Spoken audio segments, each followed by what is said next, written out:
नहीं होता, क्योंकि विधि यही है कि जिसको पिता राज दे वह राज करे।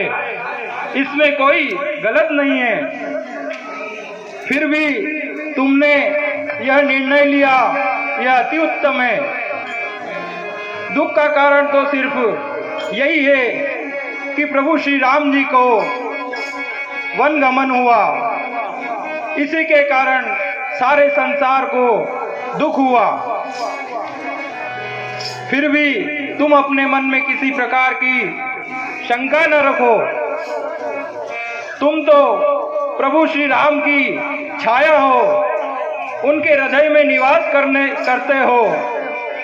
हे तात भरत, उस रात्रि संध्या के समय प्रयाग में प्रभु स्नान कर रहे थे। उस समय हमने उनके मर्म को जाना, वह तुम्हें ही याद करते रहे। उस रात्रि जनक दुलारी, अनुज लक्ष्मण और प्रभु श्री राम तीनों तुम्हारे ही विषय में चर्चा करते रहे। तुम दुखी न हो। तुम्हारा यश चंद्रमा के समान सदैव चमकता रहेगा, जो कभी अंत नहीं होगा। हे तात भरत, हम उदासीन हैं। हमें किसी से कोई स्वार्थ नहीं है, कुछ इच्छा नहीं है। किसी के सम्मुख हम उसकी बड़ाई नहीं करते हैं। जो सत्य होता है वही कहते हैं, और वही मैं तुमसे कह रहा हूं। तुम अपने मन में किसी प्रकार की ग्लानि न रखो और प्रभु श्री राम की शरण में जाओ। उनके दर्शन करते ही तुम्हारा सारा कष्ट, शोक, दुख सभी नष्ट हो जाएगा। हे मुनिराज, आप सर्वज्ञ हैं। मेरे और रघुनाथ जी के भीतर की जानने वाले हैं। मेरे असत्य कहने पर भी आप सब समझते हो, मेरे अंदर की बात जानते हो। मुझे कैकेयी जी की करनी का सोच नहीं है, ना ही सोच इस बात का है कि जगत मुझे नीच समझेगा, और ना सोच इस बात का है कि मेरा परलोक बिगड़ जाएगा। ना ही मुझे उतना सोच है कि मेरे पिताश्री परलोक सिधार गए, क्योंकि राम विराट अज तन जन भंगु, राम विराट अज तन जन भंगु, भूप सोच कर कवल प्रसंगु, राम लखन सिय बिन पग पनई, करि मुनि भेष फिरई बन बनई। फिर जिन्होंने श्री रामचंद्र जी के विरह में अपने क्षण मंगूर शरीर को त्याग दिया, ऐसे पिता का सोच करना कोई विषय नहीं है। हे मुनिराज, सोच मुझे इस बात का है कि मेरे कारण प्रभु को वन जाना पड़ा। बिना ही चरण पादुका के वे इस वन में विचर रहे हैं। उन्हें कितने कष्ट सहन करने होते हैं, कैसे गर्म हवा, कैसे वर्षा, इन सबको वो सहन कर रहे हैं। हे तात, यह तो सब विधि का विधान है। तुम प्रभु श्री राम की शरण जाओ, इसी में तुम्हारा कल्याण है। जैसी आज्ञा गुरुदेव।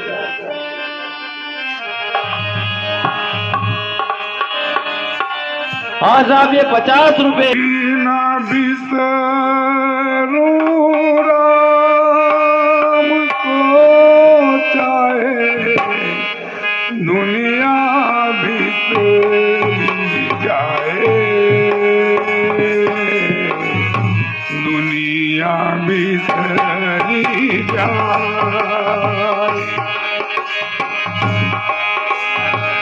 सब अर्पण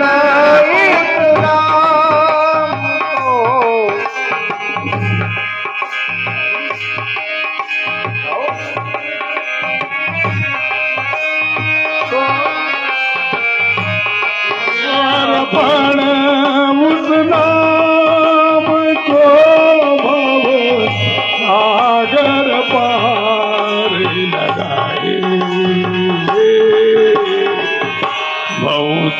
पाने लगा।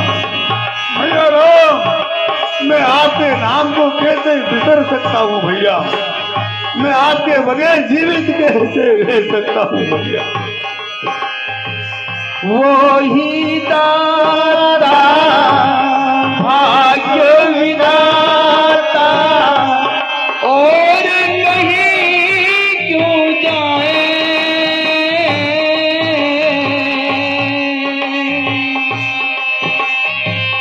वो ही दाता भाग्य विधाता जग में तेरे चरण ही मथुरा काशी तुझ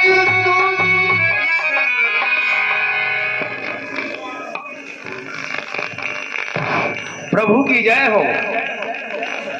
हे नाथ, ऐसा प्रतीत होता है कि जैसे भरत जी आपके छोटे भ्राता आपसे मिलने के लिए, आपके दर्शन के लिए आ रहे हैं और उनके साथ में पूरा सेना सहित और सारे जनप्रतिनिधि भी उनके साथ में हैं।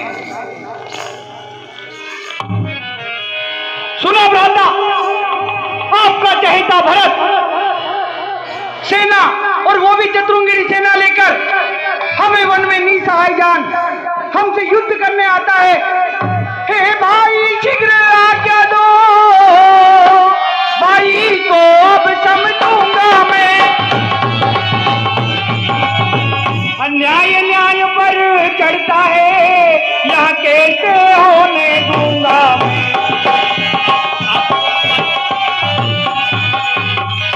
हे भ्राता, वैसे ही हृदय जल रहा है मंजली माँ की करतूतों से।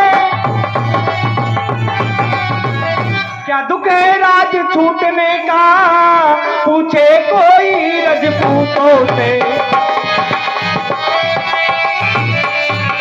हे भ्राता, जिसकी माँ इतनी कुटिल हो उसका पुत्र कुटिल क्यों नहीं हो सकता भ्राता? हे नाथ, राजमोह में तो स्वयं इंद्र जैसे देवता भी अपना धर्म खो बैठते हैं, यहाँ तो मनुष्य है। हे नाथ, हे नाथ, आपको मेरी सौगंध है, यदि आज मुझे रोका गया तो मुझे राम की दुआई होगी। आज भरत मेरे इन बाणों से नहीं बच सकता भ्राता, नहीं बच सकता। पृथ्वी हो चाहे खंड खंड, विंध्याचल तिलतिला जाए, तूफान समुंदर से उठकर अंबर से चाहे टकराए, शंकर भी आकर मदद करे तो शंकर ही की साक्षी रण में उसे हराऊंगा जो रघुवीर का बैरी है। हे नाथ, यदि आज रण में भगवान शंकर भी उसकी आकर मदद करते हैं तो मुझे राम की दुहाई है, मैं आज भरत को जीवित नहीं छोड़ूंगा भ्राता। हे लखनलाल, बिना सोचे विचारे कुछ भी निर्णय नहीं लेना चाहिए। भरत धर्म की धूरी धारण करने वाले हैं, इसलिए जरा सोच समझ के कदम उठाना।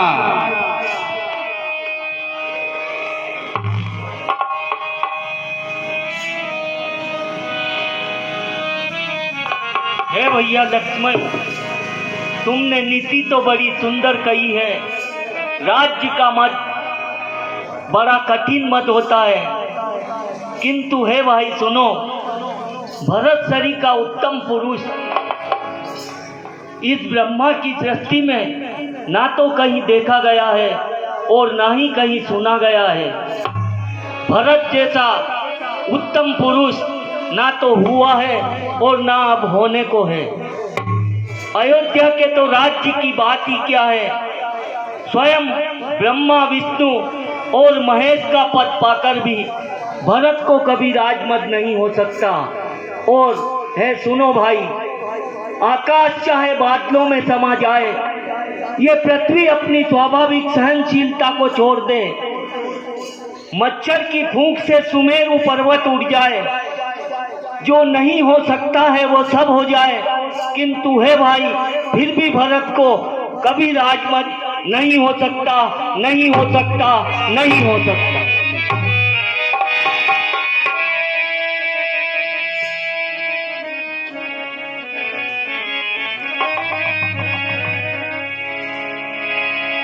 बोलो है जमीन, बोलो आसमान, बोलो है जमीन, बोलो आसमान, कोई तो जवाब दो, खोलो रे जुबान।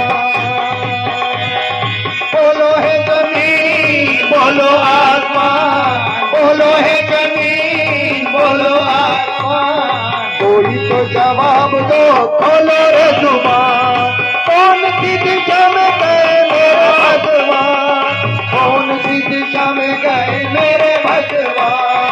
बोलो है जमीन, बोलो आसमान, कोई तो जवाब दो, खोलो रे जुबान। कौन सी दिशा में गए मेरे भगवान, कौन सी दिशा में गए मेरे भगवान।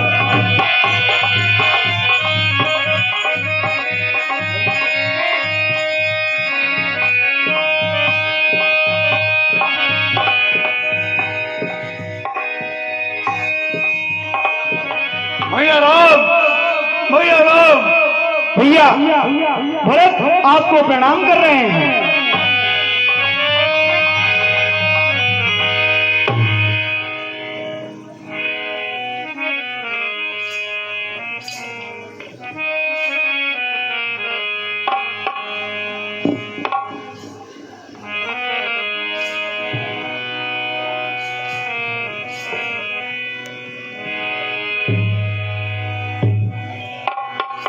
बराबर। हाँ साहब, ये 50 रुपये। भैया गुरुदेव और माताएं, कुछ नगरवासी भी साथ में आए हुए हैं। चलिए भाई हम उनके पास चलते हैं।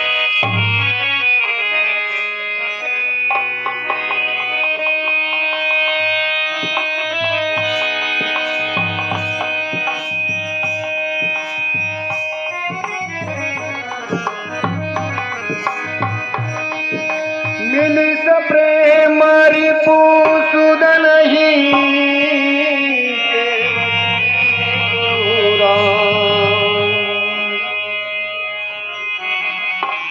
भूरी भाई भेंटे भरत लक्ष्मण करत प्रणाम।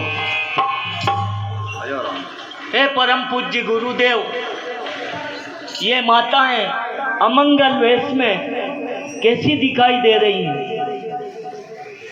हे राम, अपने वचनों के लिए जिन्होंने तुम्हें त्याग दिया और राम विरह की अग्नि में अपने प्राणों की आहुति दे दी पुत्र। नहीं नहीं पिताजी महाराज, ये क्या हुआ गुरुदेव? मैं इतना भागा हूं कि अंतिम समय में अपने पिताजी के दर्शन भी नहीं कर पाया। हे पिताजी महाराज, मेरे को क्षमा करना, क्षमा करना पिताजी महाराज। हे राम, पिशाच को त्यागो पुत्र और अपने पिता का तर्पण करो। जो आज्ञा गुरुदेव।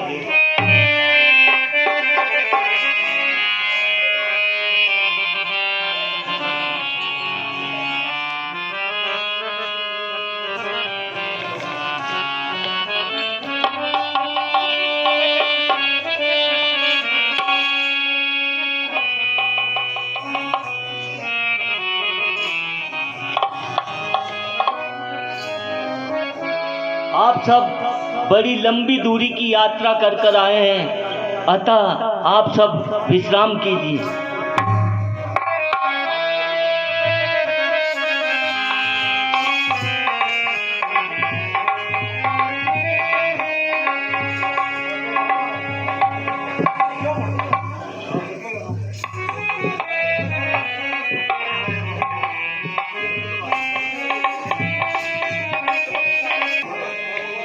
मैं भैया को